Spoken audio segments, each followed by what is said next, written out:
Welcome to The Hustle with Ben Anderson, highlighting a series of inspirational success stories with celebrities, entrepreneurs, athletes, and industry-leading professionals. Ben has learned and mastered the art of the hustle, which has allowed him to become a top 20 USA loan originator and the #1 mortgage and real estate finance coach in America, who has closed more than $3 billion in real estate finance transactions. So sit back, listen, and learn with the Loan King about money and mortgage. Welcome to The Hustle with your host, myself, Ben Anderson, in Manhattan with a great friend, a legend, name speaks for itself, Renee Graziano. Thanks for joining me today. Thank you for having me. And we are going to set a record together, my friend. We are going to go let's to books. do it. So I'm honored because I will be in Guinness Book with the Graziano family. Wow. Who thought about that? No one in my family. That's right. Definitely not. So Anderson Graziano make history today on The Hustle because you know what? There we go. My team was so excited to have you here. We're not going to have a script. We're just going to talk. Okay. Because your life is interesting. Thank you. And your story needs to be told. And like I told you, you look better than your picture. So thanks for coming today. You get flowers when I leave. Thank you. So you have a legacy. Your family has a legacy, and your family is still together to this day. Yes. I want to, first of all, give respect where they're due to Anthony. God rest his soul for all the things that he has started and legacy he's left, as special as that is. So let's unpack everything from your family to being on Mob Wives and being a hit on television shows and having fans around the world that just love and adore you. So you were born here in New York. I was born in Brooklyn. In Brooklyn. Yes. Moved when I was three to Staten Island. Stayed there until April, and now I'm down the Jersey Shore. What's the first memory you have in your life? Oh my God, I made my friends watch Goodfellas like 3 days in a row because I was missing my father so much. So it was my white fox coat. I was 7, and it said Renee and these big blue letters with a little diamond nameplate. That's so cute. Yes. So I don't think that's really it's true though. Yeah, it's true, but we want to hold those gifts back a little. That's true. Maybe when they're 10. Yeah. So you got a lot early on. Yes, I did. Why? I'd like to say that I'm blessed, but what I've learned that it's a little bit of being spoiled. I think I suffer from SRBS, spoil rotten brat syndrome. My father just showered us with gifts. I think that was his way of saying I love you. He wasn't the mushiest, so it was done with a gift. So how important is family to you? Family's everything. Family is all you really have. You know, I have my one son and my grandson. I'm gonna cry. It's everything.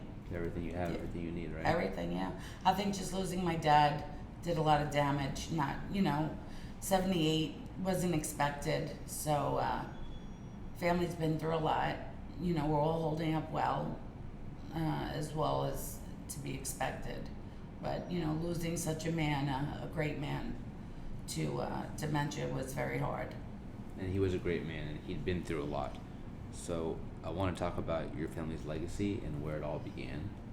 So what was your upbringing like? Upper middle class. We went to Catholic school. Except my older sister. She was the bad one. I was the good one until like 16. I thought we grew up normal. We did lots of family vacations, but the rest of the kids on the block, they didn't go away 4 or 5 times a year. My childhood's very special. I remember going to see the Rockettes all the time and going backstage and just going to the San Gennaro feast, and I want the biggest animal up there, and I know I lost the game. However, I got the biggest one. Right. Anything and everything I wanted, my father gave to me. So every family's different, and some families have rock star parents, some have athlete parents, some have middle class parents, but your family shapes you, and your dad was different than other people's dads. So they say, yeah. He was ran with a lot of people who have a lot of big names, and that led to him being an advisor of lots of people. So how aware were you of that as a child? My first experience with children being mean was they glued an article to my desk in 5th grade that my dad was arrested. And I went home from school and I was like, what does this mean? He says, it means I made bail, you're good, don't worry about it. And I was like, oh, okay, am I supposed to ask another question after that? He goes, no more questions. And we never ask questions. It's just, I think I first really figured it out when I was maybe about 17 or 18, when I could go anywhere and do anything. And they would say, it's Anthony's daughter, and I would just walk right in. I was like, there's got to be something special about this man, you know, that maybe he's got this great government job, but that wasn't it, for sure. It was never said, never spoken about, ever spoken about in my house. We were just, I bought off. He bought us off pretty good. Pretty good. That's right. Yeah, pretty good. That's the way that the world works, and you have to be able Not to know the normal people. world. Not the normal There's world. the normal world, and look, have you seen the show Modern Family? The world, I love it. The world's different.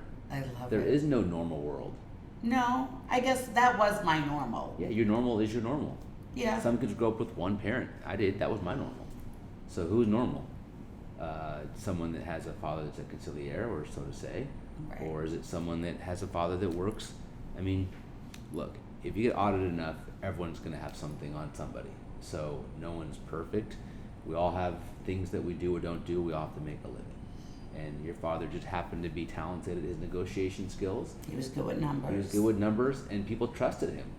The right Yes. people trusted him, I think. Very loyal man. Very loyal. Very, very loyal. The fact that he lived to 78 proves that he was a loyal person. So, what were some of the forget the childhood, because at 17 you started seeing that you were different because doors opened when you walked to them. Correct. So, did you start asking questions? No, never allowed to ask questions. And there was no reason to ask a question.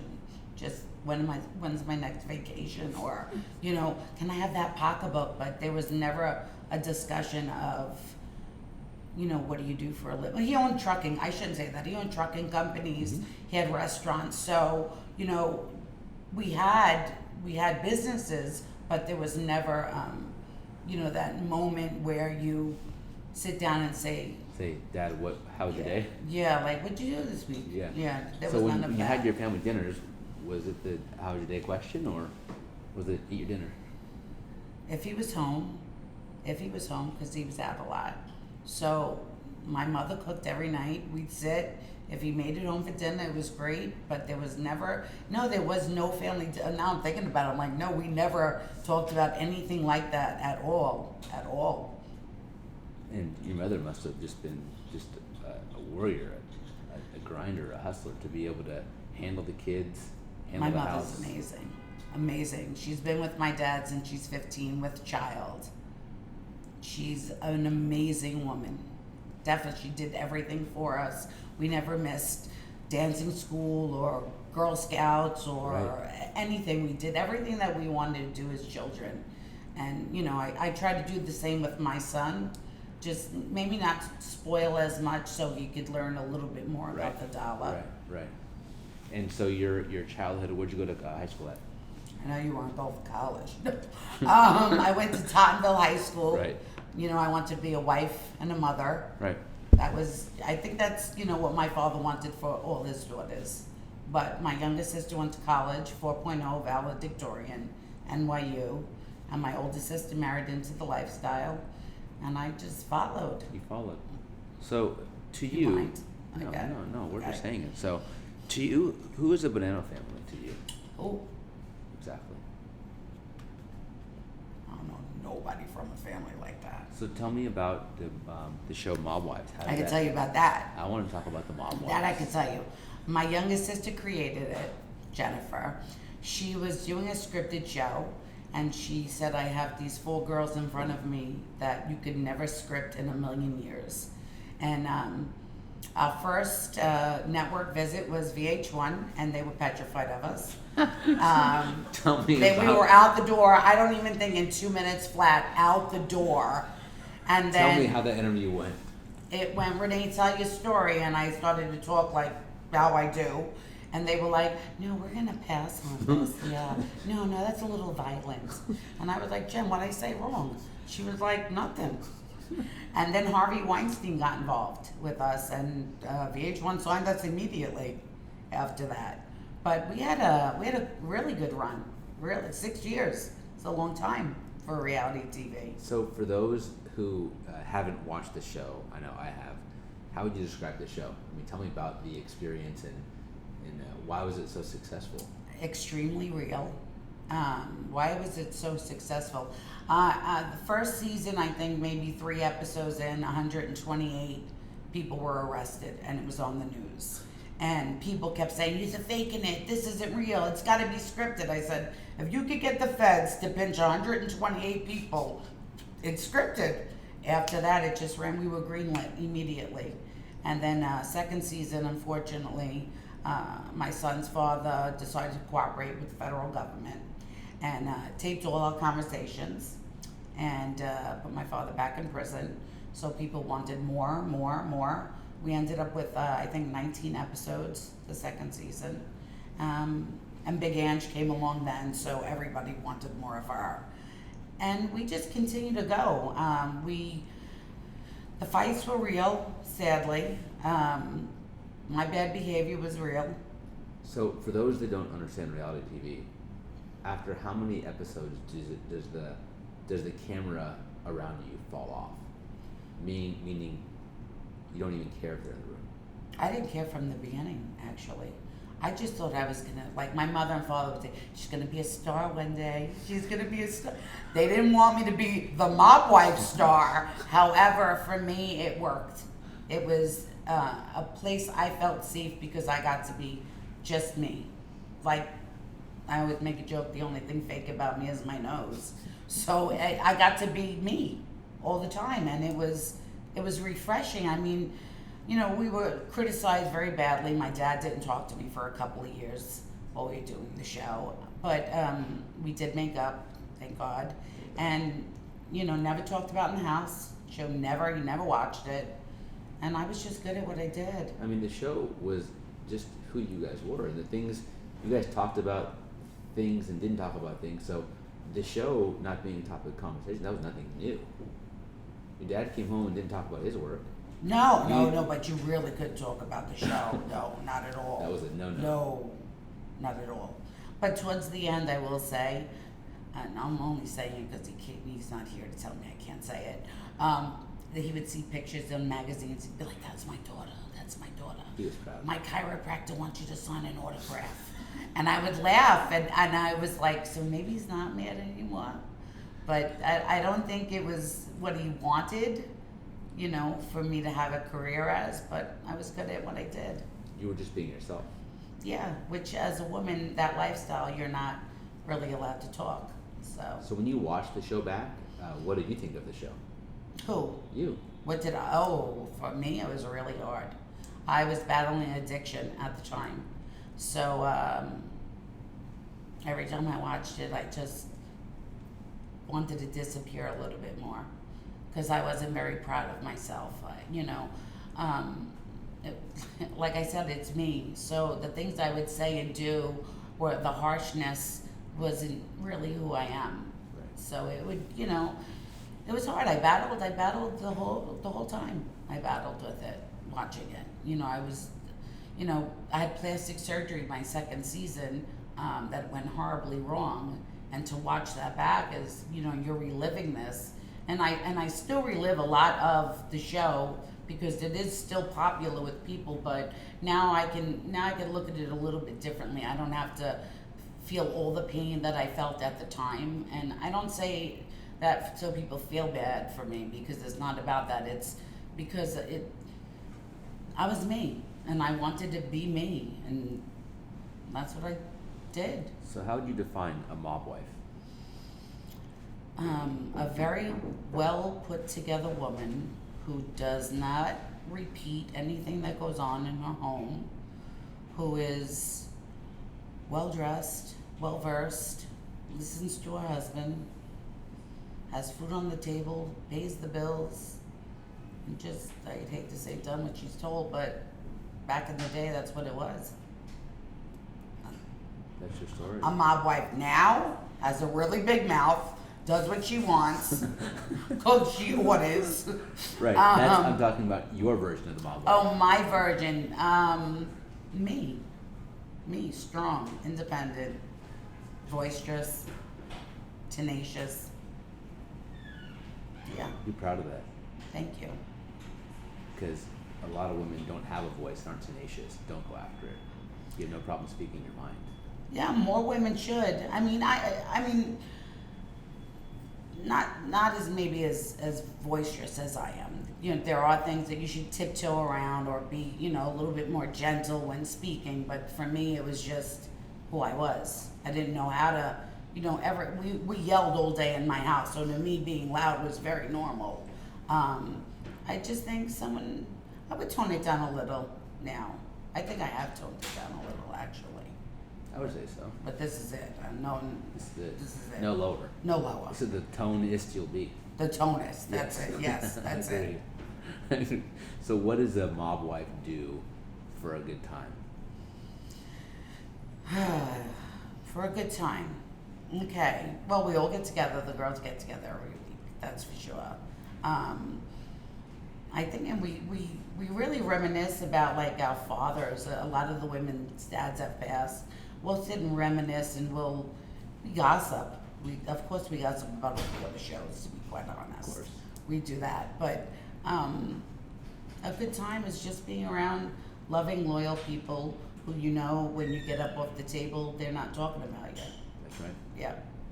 And we started in the beginning of our conversation about how important family is, and how family is blood, and you can't shake the blood. So talk about the current families that you see out there with the way the world's changing and how families break up, it seems like so easily today. You know, and your family is one that just always stuck together. I think that's what's special about the Graziano Well, I family. think we went through so much as a family. I don't know if the average family goes through, you know, going to prison every weekend to visit your father. So I think we were closer because we have this loyalty that's you just do. But a lot of families, at the first sign of one thing, it's over. I don't understand. I'll never understand that though, ever. So I'd rather be in your family that never breaks up than in some of these other families that look perfect. But I mean, don't get me wrong, we kill each other. Well, We'll that's- stab each other over a meatball here and there. that's true. Yes. But at least it's you doing it to each other. Yes, no one's allowed to violate us. Exactly. Absolutely There's rules not. inside the house. You guys can touch each other. That's no one it's can touch the you. loyalty. I don't think there's enough loyalty taught at home. You know, I think, you know, telling the whole thing, you don't rat on your friends and all that. I mean, I don't think people should tell in general. And I think that nowadays everyone's just very quick to point the finger at the next person, even if it's a family member, as opposed to just keeping it in the family and discussing it. So I think that's definitely where we differed in my house. Everything was kept in the house. Everything. Yeah. And so, what did you learn from Anthony? I learned that I could pretty much do anything that I want to do. And then I'm so nervous right now, and I can't believe it. And I think it's because he'd be so proud So right proud. now. He'd be proud of me. Real proud. He'd be really proud. I learned that you never quit, Never. no matter what comes your way, and take everything in stride. Yep. You know, and love your children the way he loved me and my sisters. And in a way, all the things he went through, you know, he lived a hard life. He had to make sacrifices, make certain calls to make certain decisions happen. How much of that was with you guys in mind, do you think? His family was always first. My father comes from a big family. He has 9 sisters. So he was always he was the protector. I don't think, well, I don't know about men, the decisions they make, that lifestyle, because that never touched home. but you always have to consider your family, and going to jail and leaving your family for long periods of time, which my dad, the first time was 2.5 years, the second was 12, the third was another 2.5 years, and I wouldn't want him any other way. He went as a man, he did his time, and I wouldn't want a father who would run away from something that he did. So I'm very proud of my dad, where there are people who be like, but he went to jail. Yeah, he went to jail, he did something wrong. And he went like a man. But everyone does things wrong. It's the person that can face it that's the true man and can move forward and deal with the consequences. My father would have really liked you. Well, maybe one day I'll meet him. Yes, you will. And that'll be a good party. Maybe he'll tell me what a conciliar is. Just ask him where the money is. Just ask him where the money is. I'm loving our time together. Thank you. I mean, like I said, there's so much to unpack.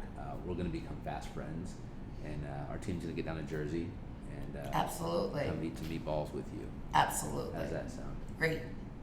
With our guests here today, who will be tuning into this like Madeline and what's some advice you can give the husband of the family and the mom, since we're all about family today? The husband of the family, don't cheat. Pay attention to your children. And for a mom, just unconditionally love. Well, that's for both parents. Just love them unconditionally, no matter what's wrong. Like I had mentioned earlier about addiction, we went through that in my family, and it was really hard for my parents to understand it. But they love me, unconditionally, and I think that that's really important. Parents need to spend more time with their children nowadays. That's right. Yeah. Well, family first, and you've got a great story. We'll do this again. This is just part one. It was great getting to know you and having you be here. And next time we'll come on your turf. And thanks for being a part of our record today. Thank you. We'll be in the record book together, and I'm proud to say my name is next year's. Thank you. You have the hustle. To follow our story, check us out at benanderson.365 on Instagram and stay tuned for our next honored guest.